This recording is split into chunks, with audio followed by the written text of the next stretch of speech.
Hello everyone, I am Sandeep infallible. तो आज के इस बेसिक इंग्लिश ग्रामर के सेशन में हम चैप्टर 4 पढ़ने वाले हैं। देख लेते हैं थोड़ा सा। हमारा चैप्टर 4 यानी कि आर्टिकल, ठीक है। इससे पहले हम लोग 3 चैप्टर पढ़ लिए हैं, subject verb, use of verbs with subject. अगर आप उस वीडियो को नहीं देखे हैं तो आपको डिस्क्रिप्शन में लिंक मिल जाएंगे इन सबके, इसी वीडियो के डिस्क्रिप्शन में। वहां से आप जो है इन सारे चैप्टर्स को पहले देख लें ताकि आपको जो है अच्छे समझ में आए, ठीक है ना। और इसके बाद हमारा जो आएगा वो टेंस आएगा। तो आज आर्टिकल के बारे में समझते हैं। बहुत ही शानदार चैप्टर है, इसको समझ लेते हैं। तो ये है हमारा चैप्टर आर्टिकल। देखते हैं इसमें आर्टिकल को हम लोग हिंदी में क्या कहते हैं जी। देखिए, आर्टिकल को हिंदी में हम लोग जो है अभिपद कहते हैं, अभिपद। इसको बोधक भी बोला जाता है। अच्छा, एक और मीनिंग होता है आर्टिकल का, अनुच्छेद, जो कि आप लोग संविधान पढ़ते वक्त ना वहां पे डिस्कस करते हैं। तो यहाँ पे हम लोग अभिपद या बोधक बोलेंगे, ठीक है। चलिए सीरियल वाइज डिस्कस करते हैं। आर्टिकल में 3 वर्ड आता है। आर्टिकल में क्या क्या आता है? 3 वर्ड देख सकते हैं आप, ए एन और द। ए एन द को जो हम लोग आर्टिकल कहते हैं, ठीक है। इसमें बस 3 ही वर्ड आता है, ज्यादा वर्ड नहीं आता है।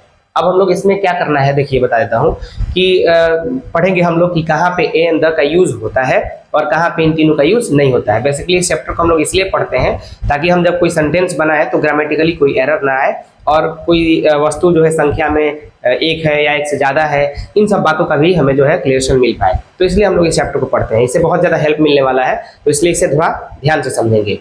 देखिए, पहले इसको आगे बढ़ाने से पहले हम लोग डिस्कस कर लेते हैं इसके प्रोनाउंसिएशन के बारे में, उच्चारण के बारे में, क्योंकि ये भी जरूरी है। देखिए, ए एंड द 3 वर्ड है। यहाँ पे मैंने लिखा हुआ है कि ए जो है ना, ये डब्ल्यू का मतलब वीक समझना है, वीक, वीक मतलब कमजोर, और एस का मतलब समझना है स्ट्रॉन्ग, वीक स्ट्रॉन्ग, स्ट्रॉन्ग मतलब मजबूत। देखिए, इसका वीक फॉर्म यानी ए को हम लोग जब उच्चारण करते हैं तो ये वीक फॉर्म है, कमजोर वाला रूप है, और वहीं ए को जब हम ए बोलते हैं तो वो स्ट्रॉन्ग फॉर्म है।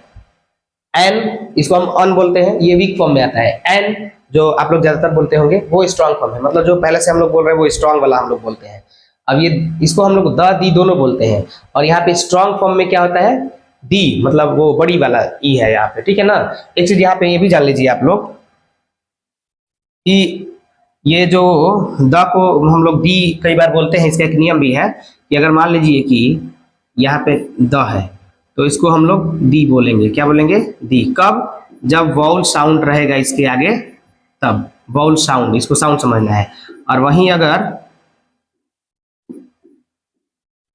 कॉन्सोनेंट साउंड आ जाता है, मैं कॉन्सोनेंट को ऐसे लिख दे रहा हूं साउंड, तो हम वहां पे द बोलेंगे।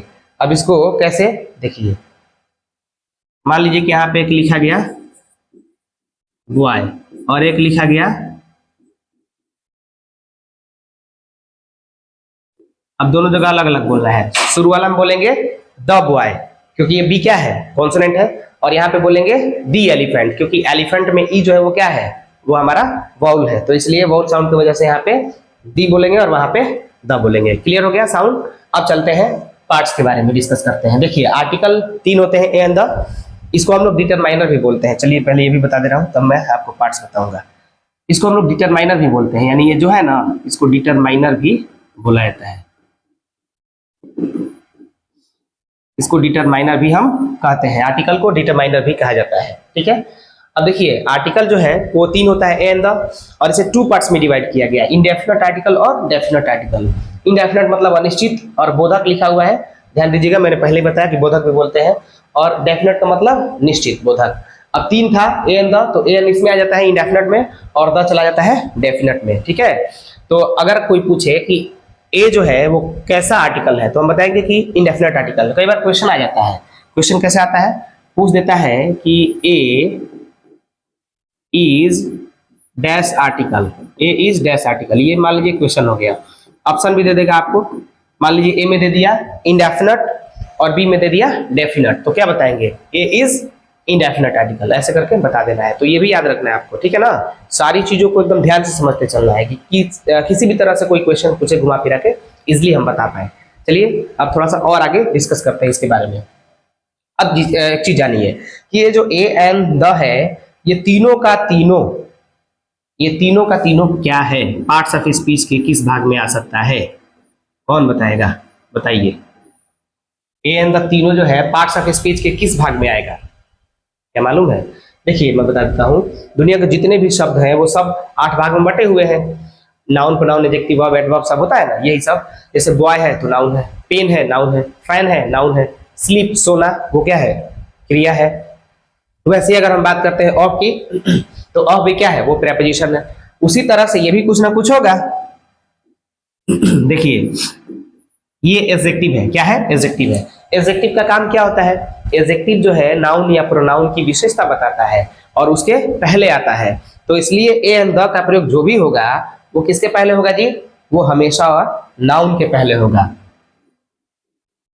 नाउन संज्ञा, जानते हैं ना, यानी कि ए एंड द का प्रयोग हम जब भी करेंगे किसी न किसी संज्ञा के पहले ही करेंगे, ठीक है। और इस चैप्टर में हम लोग को यही पढ़ना है, ए एंड द तीनों का कहाँ प्रयोग होगा, और फिर इसके बाद पढ़ेंगे ए एंड द का तीनों का प्रयोग कहाँ नहीं होगा, यानी कहाँ होगा और कहाँ नहीं होगा दोनों पढ़ेंगे।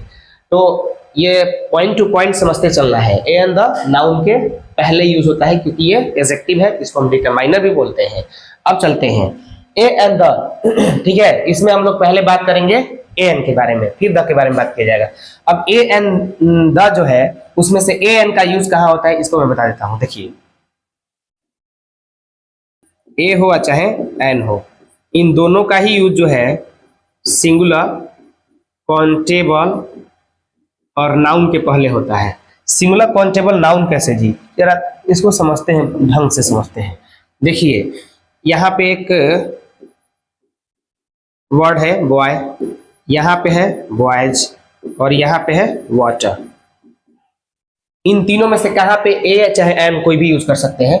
देखिए बॉय है, सिंगुलर है, एक है, और काउंटेबल है, गिनने वाला भी है, नाउन भी है, तो यहाँ पे हम ए लगा सकते हैं, ठीक है। अब यहाँ पे देखिए बॉयज है, ज्यादा हो गया ना, तो देखिए बॉयज नाउन तो है, गिनने वाला भी है, लेकिन सिंगुलर नहीं है, इसलिए यहाँ पे ए चाहे एम दोनों में से कोई भी नहीं लग सकता है।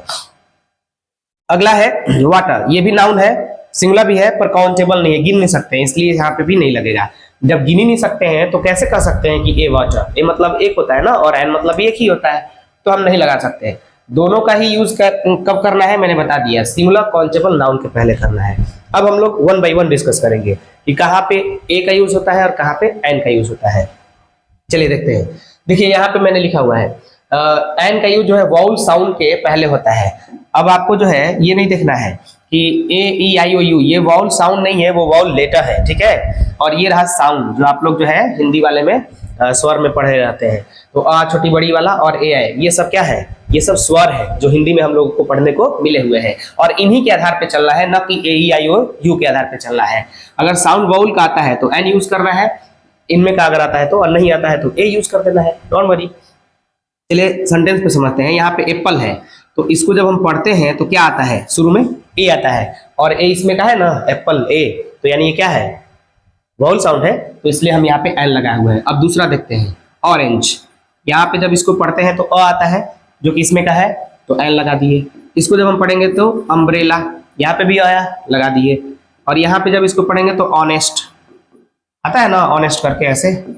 तो देखा जाए तो एच तो इसमें है नहीं, अगर इसके आधार पर चलते लेटर के आधार पे, तो फिर भी यहाँ पे एल लगा है ना। क्यों लगा है, क्योंकि पढ़ने पे इनमें का साउंड आ रहा है स्वर वाला, तो जब भी साउंड इनमें का आएगा तो एल लगाएंगे। इसके आधार पे चलते तो लगा रहता है, नहीं लगा रहता, तो इसलिए मैंने कहा कि इसको भूल जाइए, इसे याद रखिए, ठीक है। देखिए कुछ लेटर आपको दिखेंगे, S L M N F R H X I, इसको बता रहा हूँ कि ये जब भी शॉर्ट फॉर्म में आते हैं तो इसका प्रोनाउंसिएशन जो है, वो साउंड जो निकलता है वो स्वर से निकलता है, ठीक है। तो इसलिए इनके पहले भी एल लगता है। जैसे बोल के देखते हैं, ये एम वी, बाकी कॉलेज है ही, तो पहले क्या आ रहा है, एम ए, तो ए इसमें का है ना, तो इसलिए एल लगा। यहाँ पे भी एम पी, एम, यहाँ पे भी ये है, तो इसलिए एल लगा। अब इसी को फुल फॉर्म में करते हैं, एम वी को महर्षि, तो म आ गया, क्या आ गया जी, म आ गया, तो इसलिए क्या होगा, म तो इसमें का है नहीं, यानी कि वो व्यंजन चला गया ना, तो इसलिए यहाँ पे ए लगा। इसको बोलेंगे मल्टी, यहाँ पे भी म आ गया, यानी ये जो है साउंड क्या निकला इसका, कॉन्सोनेंट का, तो इसलिए हम लोग क्या यूज किए हैं, यहाँ पे ए यूज किए हैं। और इन्हीं को जब शॉर्ट फॉर्म में देखा गया तो वाउल साउंड दे रहे थे तो एल लगाए। तो ध्यान से देखना है, जब ये शॉर्ट फॉर्म में रहेंगे तो पढ़ के देखना है, साउंड वाउल के दे रहे हैं लगाएंगे, और अगर ये फुल फॉर्म में चले जाते हैं तो कोई गारंटी नहीं कि ये साउंड जो है वो वोवल का ही देंगे, ठीक है ना। तो ध्यान रखेंगे, जल्दबाजी नहीं करना है। अब नेक्स्ट हमारा है एन का तो हो गया ना, अब ए का देखते हैं। तो ए का यूज जो है कॉन्सोनेंट साउंड के पहले होता है। इनको छोड़ के बाकी कुछ भी आए तो हम लोग लगा देंगे। जैसे देखिए बुक, यहाँ पे ब आ रहा है, प फ ब, तो वो क्या होता है उधर व्यंजन हो जाता है। इसमें का है भी नहीं, ढूंढ सकते हैं, इसमें नहीं ना मिल रहा है तो लगा दीजिए। इसमें देखिए आपको एक कॉमन दिखाई पड़ेगा, वन ओ से है और यहाँ पे भी ओ से है, लेकिन पढ़ने में डिफरेंट है। इसको जब हम पढ़ेंगे तो वन, या रला वो वाला आ रहा है, और यहाँ पे जब पढ़े तो ऑरेंज अ आया, और यहाँ पे सेम वो से ही स्टार्ट है लेकिन पढ़ने में अंतर आ रहा है, तो इसलिए यहाँ पे ए लगा है। तो ध्यान रखना है कि लेटर से मतलब नहीं है। अगर ये रहा लेटर को ध्यान देते हैं तो यहाँ पे एन लगाए हैं, यहाँ पे भी लगा देते हैं उसको देख के, इसलिए उसको एकदम ध्यान दीजिए मत। अब देखिए यहाँ पे भी यू से है और यहाँ पे भी यू से, इसको जब हम पढ़ेंगे तो यूनिवर्सिटी, या रला, और यहाँ पे अ पढ़े थे, देखिए कितना अंतर है। यू को यहाँ पे अ पढ़े हैं, यू को यहाँ पे यू पढ़े हुए हैं, तो इसलिए यहाँ पे ए लगा है। यहाँ पे भी एक एच से वर्ड था, यहाँ पे भी एच से है, लेकिन यहाँ पे हम लोग हर्ष पढ़ते हैं, हर्ष।